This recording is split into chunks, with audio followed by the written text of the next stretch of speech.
సభా అధ్యక్షులు మంత్రివర్యులు పొన్నం ప్రభాకర్ గారు, పెద్దలు గౌరవనీయులు రాష్ట్ర ముఖ్యమంత్రి వర్యులు శ్రీ రేవంత్ రెడ్డి గారు, పాల్గొన్నటువంటి మంత్రివర్యులందరికీ, ఏఐసిసి ఇన్ఛార్జ్ మాజీ కేంద్ర మంత్రివర్యులు దీపాదాస్ మున్షి గారికి అందరికీ నమస్కారం.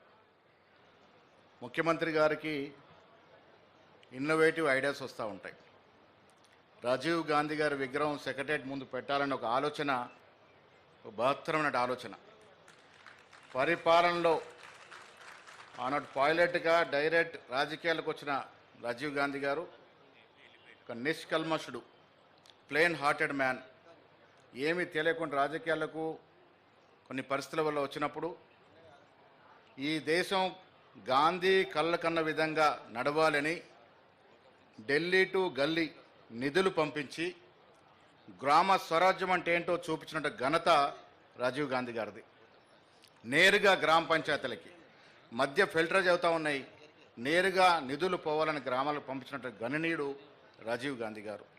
ఆనాడు శామ్ పిట్రోడా గారు అమెరికాలో టెలికాం డిపార్ట్మెంట్లో పనిచేస్తూ ఉంటే అక్కడ ఆయనకు వస్తున్న శాలరీ కన్నా ఎక్కువ శాలరీ ఇచ్చి గవర్నమెంట్ ఆఫ్ ఇండియా టెలికాంకి అడ్వైజర్గా పెట్టుకున్న సందర్భం. ఇలా మనం వాడుతున్న సెల్ ఫోన్లు 96, 95లో వచ్చాయి. ఆనాడు రాజీవ్ గాంధీ గారికి నెహ్రూ లాగా దూరదృష్టి లేకుండా ఉంటే సెల్ ఫోన్లు అనేవి మనకు 2005 వరకు కూడా వచ్చేవి కాదు. ఆయన కన్న కళ ఈ దేశం శాస్త్ర సాంకేతిక పరంగా, పరిజ్ఞాన పరంగా, కంప్యూటర్ల పరంగా 21వ శతాబ్దంకి పోవాలి. ఆ 21వ శతాబ్దంలో పుట్టినట్టు యువకులంతా కూడా పరిపూర్ణమైనటువంటి టెక్నాలజీతో ముందుకు పోవాలని కళ్ళు కన్నాడు. ఆయన కళ్ళల్లో సాకారమైంది, కానీ ఆయన మన మధ్య లేకుండా పోయాడు. పోయిన తీరు కూడా దేశాన్ని భద్రంగా ఉంచాలని, దేశాన్ని సమగ్రంగా ఉంచాలని కోరుతూ బాంబుల వర్షానికి గురైన సందర్భం. వారికి భారతదేశం ప్రభుత్వం భారతరత్నతో సత్కరించుకుంది. మహానుభావుడు మాలాంటి ఎంతోమంది యువకులకి రాజకీయంగా దశ దిశ చూపించినటువంటి సందర్భం. నేను పెద్దలు రేవంత్ రెడ్డి గారు మనస్ఫూర్తి అభినందిస్తూ ఉన్నాను.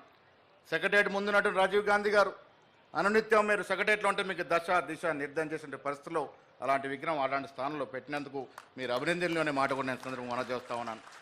రాజీవ్ గాంధీ గారు భౌతికంగా మన మధ్య లేకున్నా మన మనసులో చిరస్థాయిగా ఉంటాడు.